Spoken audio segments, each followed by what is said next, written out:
do. It was replicating a study that actually occurred in Philadelphia with African American youth, which has been found to be effective. Now, both active and passive strategies were used to recruit eligible youths. And what does that mean, right? So when you're recruiting students to an intervention, active strategies include speaking to parents, speaking to the students themselves, and passive strategies were running spots on the TV and public, going through social media and so forth. In addition to the aggressive recruitment, and the recruitment was really very aggressive in this case, students were incentivized to be in the program. So if you look at the literature on interventions, particularly when they do not occur as part of the normal school day, there has to be an incentive for why students should show up. So in this particular case, students were incentivized with Barnes & Noble gift certificates, chance to win an iPad, movie tickets, the whole works, right? Now this was a brief intervention which occurred on 2 consecutive Saturdays. And we do know that with adolescents and with most effective interventions, youth need to really bond with what you're doing. And we heard about the use of peer educators, folks who are culturally similar to the youth. When you have a brief intervention, 2 Saturdays, and you're trying to change behavior, right? It's really, really difficult to facilitate that bonding. Have them for 8 hours and then that's it. Now, brief interventions have been found to work in some areas, and particularly when they come through a doctor's office. In some pediatric studies, they do find that brief interventions work. But in the case of actually changing students' sexual behavior, it's a bit tough to have them for 8 hours and then hope that you can change. So one of the things that was done is to maintain a sort of a channel of communication with kids, and this was through birthday cards and so forth.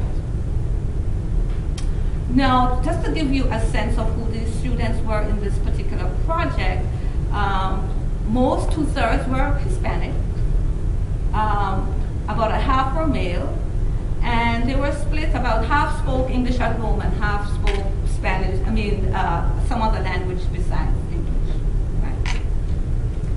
So the first thing that we were interested in finding out is who are the students who were most likely to complete the intervention, that they would come back on Monday, they'd come back for the 2 Saturdays. And who are the students who are going to come back 6 months later? I think, again, as we said, I'm starting with my premise, you don't change behavior overnight. And you may have a really wonderful intervention, you collect the data when the intervention ends, but how do you know that the effects of the intervention last beyond that?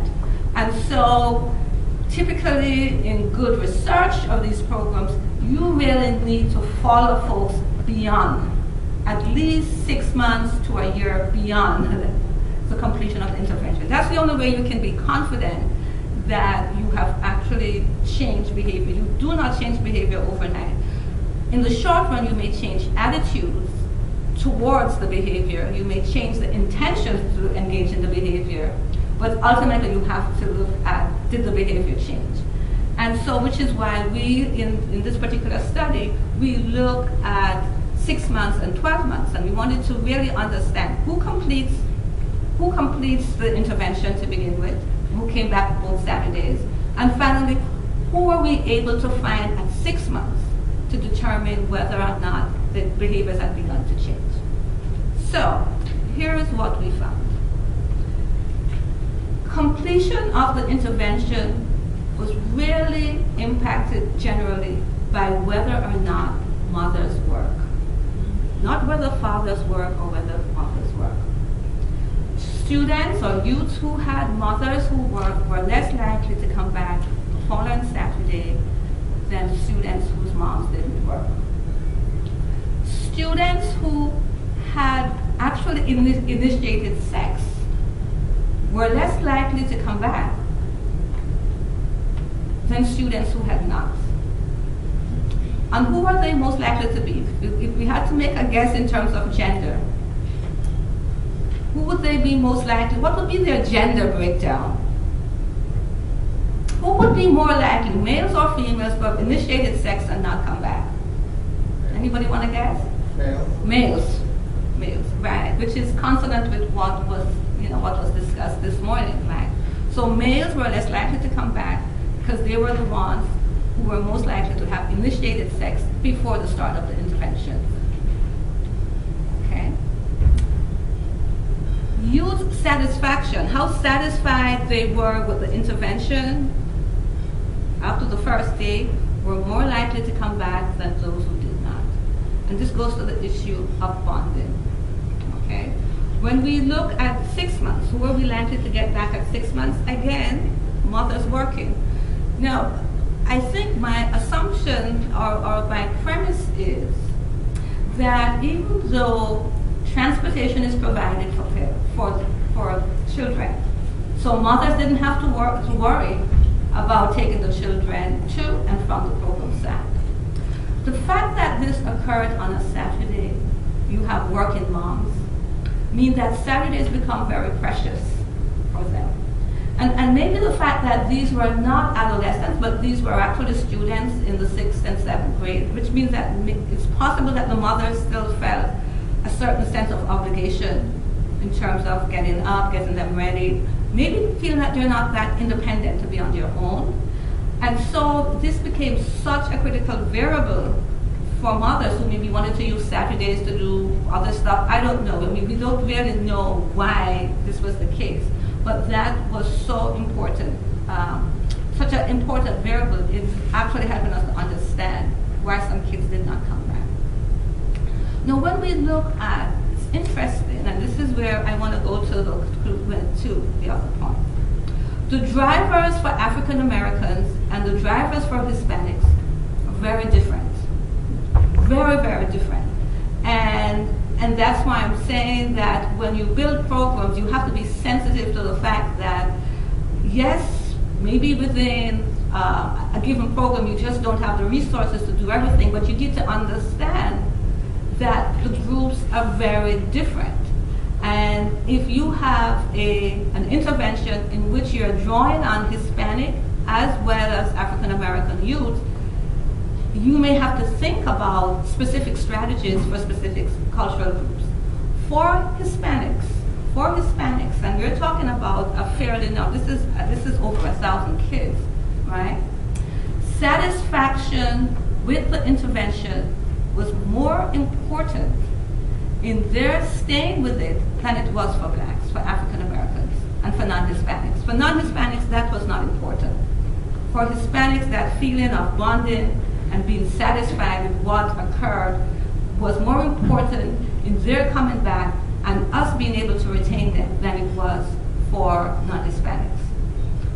For non-Hispanics, and I think somebody raised the question about first generation this morning. For non-Hispanics, parental disapproval of sex and intention to have sex were two variables that were critical in understanding students' completion and coming back to the intervention than anything else. Now the literature shows, and we went back to look at the literature, that Hispanic parents tend not to have conversations around sex with their adolescents as frequently as non-Hispanics. And so that may be why we found in this particular study that for non-Hispanics, that conversation was really important. So what that means then, which I think, again, there's a lot of synergy between what was said this morning and what we're finding, is that you can't have interventions and keep the family out, at least for certain groups of students. They need to be an integral part of what's done if you're going to retain them and if you're going to keep them within the study. Finally, we found, which is really interesting, and I don't know what to make of this, so it really would be, I'd love to hear people's opinions about this. In terms of completing the intervention, that is common for 2 Saturdays, we found that males were less likely to come back than females, right? When we looked at who we were able to keep in our study at 6 months, among non-Hispanics, 60% of the students who we were not able to keep among non-Hispanics at 6 months were females. So I'm not sure what that says, why it is that we lose females at 6 months. I can understand why we lose males, why males do not complete the intervention, because for the most part, they're more sexually active than females, and they probably don't want to hear about telling them, that maybe this is not a good idea.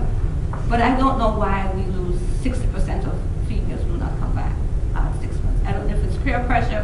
I really don't know what to make of that.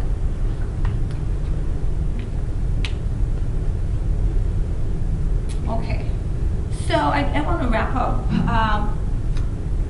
I want to just leave with just a couple of really quick messages again.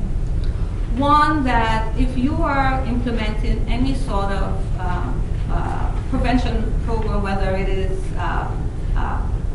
to help youth stop smoking, don't become involved in drugs, teenage pregnancy, or whatever, that first of all, you need to think through what will be the evidence that this program works. And it has to be more than just anecdotal. If we're going to build the evidence base, if we're going to put pressure, as somebody raised the question about putting pressure on New York City to change current policy, the only way you're going to change policymakers is after to amass the evidence. And even in the face of evidence, it still is an uphill battle. So we have to, when you're thinking about, I'm the researcher coming in at the end, but when you are building programs, you also have to build programs with the evidence in mind. That is, how am I going to structure my program so that I can amass the evidence that it works? You're putting in a lot of time in delivering a program. And it's a shame if at the end of the day, we can't say that this program worked or didn't work, okay? Secondly, I think the message that I want to also leave, again, just to say it over and over, is that changing behavior is complex, and the best programs that really will result in change behaviors among adolescents are going to be one that is multidimensional in focus, that it not only takes into account the youth himself or herself, but also recognizing the family context, not treating the family as a homogeneous block, because they are not. Somebody raised the question today in the meeting this morning, why do some families not speak to their kids about risky behavior? It's not a very simple question, and it's not an easy question to answer either. It's a very complex question, and to me, what it says is that you have to understand the complexity of family structures. You have to understand the stresses that some families are under. You have to understand that some families face real challenges. In the community that Nancy is working with, there's a high incidence of teenage pregnancy, but it's really low income. If I'm a low income mom who is working and getting $10 an hour, I may not have the time to have a conversation about sex or risky behavior with my child. I am too busy trying to really make things work for us, and to stabilize the family. And it becomes even more challenging if I'm a single mom. So maybe my conversation may be about other things, and it may well be that I'm hoping that somebody else has a conversation, and that this is occurring somewhere else. So I guess the point I'm making is that there's no easy answer, and there's really no quick answer, and that good programs are programs that really take into account these family context variables, and that you're sensitive to those variables